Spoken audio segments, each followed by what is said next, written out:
Welcome to our channel code travel. तो आज की वीडियो में हम देखेंगे कि हम अपने HTML वेब पेज में टेबल्स को और रो को एंड कॉलम्स को कैसे ऐड कर सकते हैं अपने वेब पेज में।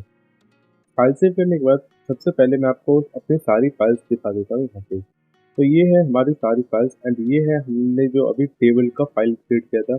इसे मैं अपने सबसे पहले ब्राउज़र पे ओपन कर लेता हूँ। ओके, ब्राउज़र पे ओपन होने के बाद मैं सबसे पहले तो अपना HTML का यहाँ पे बॉलर प्लेट ऐड कर लूँगा। तो यहाँ पे मैं अपना HTML का बॉलर प्लेट ऐड करता हूँ एंड ऐड करने के बाद मैं उसका टाइटल चेंज कर दूंगा टेबल। उसके नीचे आ जाता है अपने बॉडी टैग में। टेबल लिखने के लिए हम यूज करते हैं टेबल टैग को। टेबल टैग के अंदर हम लिखते हैं टीआर। टीआर मतलब टेबल का रो, कि हम अपने टेबल में कितने रो ऐड करना चाहते हैं।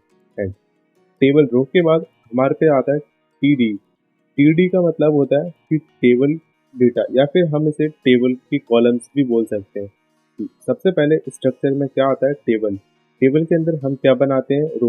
एंड रो के अंदर हम क्या बनाएंगे, टेबल का डेटा। तो ये होता है हमारे टेबल का फॉर्मेट।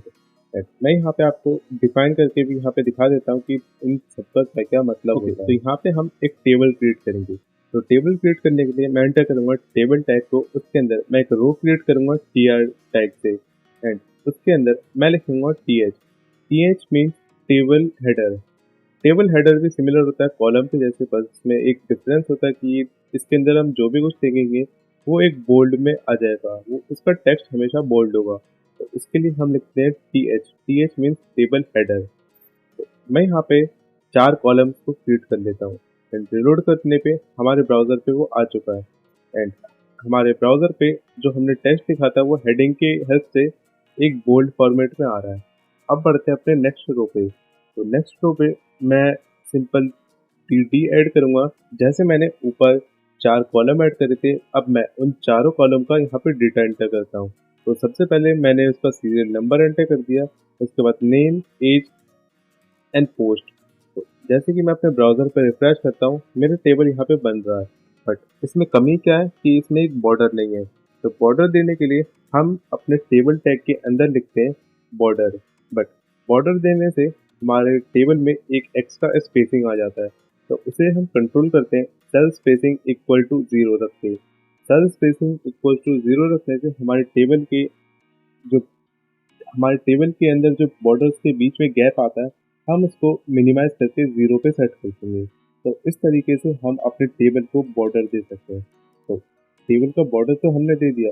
अब हम इसमें कुछ और कॉलम्स और कुछ और रो ऐड करके देख लेते हैं। बट उससे पहले अगर आपको टेबल का विड्थ चेंज करना है तो आप सिंपल यहाँ पे लिखोगे टेबल के अंदर विड्थ। एंड विड्थ में आप जितनी भी वैल्यू दोगे टेबल का विड्थ उतना चेंज हो जाएगा। सपोज मैंने इस पे 400 पिक्सल्स दिया है, तो हमारा टेबल भी यहाँ पे 400 पिक्सल्स में चेंज हो जाएगा। एंड अगेन मैं इसमें थोड़ा और डेटा एंटर कर लेता हूँ। तो मैंने अगेन एक और रो क्रिएट कर लिया एंड अगेन मैंने यहाँ पे 4 रो। तो अगेन यहाँ पे मैंने एक और रो क्रिएट कर लिया एंड उसके अंदर मैं क्रिएट कर लेता हूँ 4 कॉलम्स। एंड फटाफट से मैं अपने 4 कॉलम्स में डेटा एंटर करके अपने ब्राउजर पे आ जाता हूँ। उसके बाद एक और रो एंटर करता हूँ एंड एक और रो के अंदर मैं वही सेम कॉलम्स में डेटा एंटर कर दूंगा। एंड यहाँ पे मैं डेटा एंटर करने के बाद अपने ब्राउजर पे आके आपको दिखाता हूँ कि हम अपने टेबल में डेटा कैसे एंटर कर रहे हैं। तो यहाँ पे मैंने सभी फील्ड्स को यहाँ पे फिल कर दिया एंड जैसे ही मैं अपने ब्राउजर पे आता हूँ हमारे टेबल का फॉर्मेट अब बन रहा है। तो इस मेथड से हम अपने HTML में टेबल क्रिएट कर सकते हैं। टेबल क्रिएट करने के लिए हमें क्या यूज़ करना होता है, हमें यूज़ करना होता है टेबल टैग। टेबल टैग के अंदर रो क्रिएट करना होता है जिसके लिए हम यूज़ करते हैं टीआर टैग को एंड हेडिंग के लिए यूज़ करते हैं टीएच टैग को। एंड उसके अंदर हम लिखते हैं टीडी मतलब टेबल का कॉलम।